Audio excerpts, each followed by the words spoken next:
On était 3. Sid, c'est mon copain depuis la maternelle. Il a jamais été très malin, mais je l'aime bien. Cathy, elle nous a rejoints au lycée. M'a toujours pété les couilles et j'ai jamais aimé cette folle. Et puis, y a moi, Brandon. Avec les copains, on n'en pouvait plus notre petit patelin de merde. C'est tout le temps pareil. Les mêmes bars avec les mêmes vieux, les mêmes soirées avec les mêmes cons. Si je restais là-bas, je me marierais à 20 ans avec un thon et j'aurais une Clio rouge avec mes 2 gosses attardés. Donc il y a 2 semaines, on a pris le bus, avec rien dans les poches, pour la grande ville. Là-bas, pour se défoncer, c'est plus simple. Puis surtout, il n'y a pas mes putains de parents. C'est le chômage de Sid qui nous a payé nos billets. C'est tout ce qu'on avait.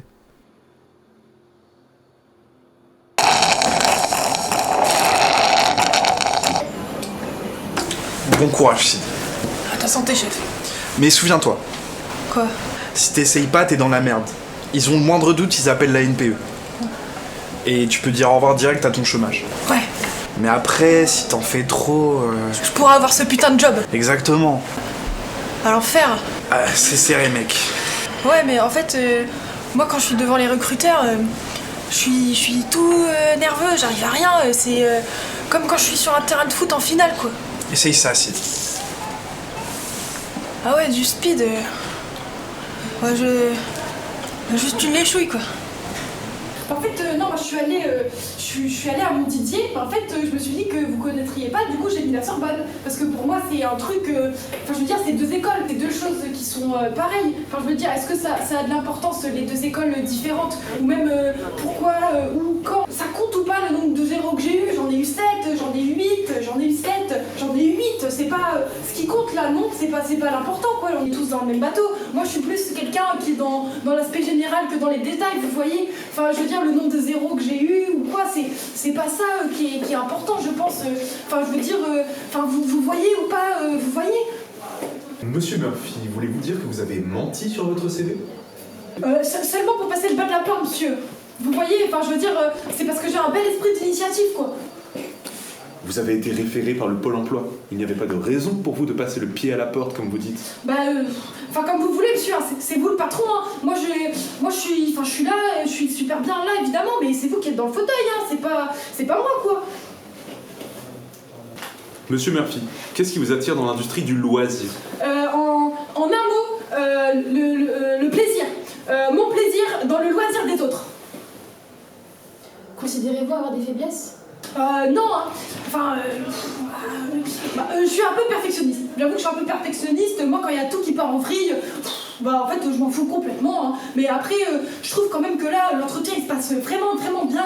On a tous une connexion. Enfin, je veux dire, on arrive super bien à parler. Et là, je pense que pour nous, des 2 côtés, on aura tous des choses à parler, à réfléchir. Enfin, il y a un truc vraiment, de l'ordre d'une connexion hyper intéressante pour chacun des 2 parties, quoi. Merci, monsieur Murphy, on vous rappellera.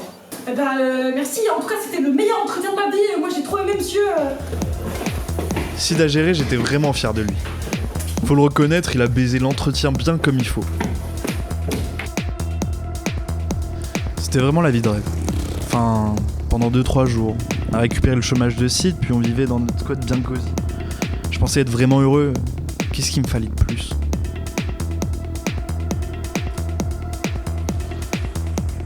Tu crois pas que t'aies fait ça? J'en ai pour un bon prix.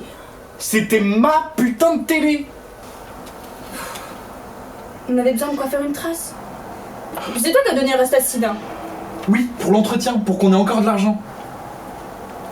Ouais, mais on n'aurait pas eu nos kebabs. Tu veux pas de ça? Mais toute cette merde, c'est à cause d'eux. Leur délire avec la drogue, c'était marrant au début. Puis maintenant, j'en ai ras le cul. Je suis devenu comme eux, un pauvre toxico sans avenir. Si j'avais pas eu pitié de leurs conneries parce que je me croyais autant paumé qu'eux, j'aurais pu avoir un semblant de vie normale. Je croyais que les cons c'était tous les autres, mais les plus gros débiles c'est les connards avec qui je me fatigue à passer mon temps. On n'est plus à la maternelle et on n'est plus au lycée, il faut que je me casse d'ici.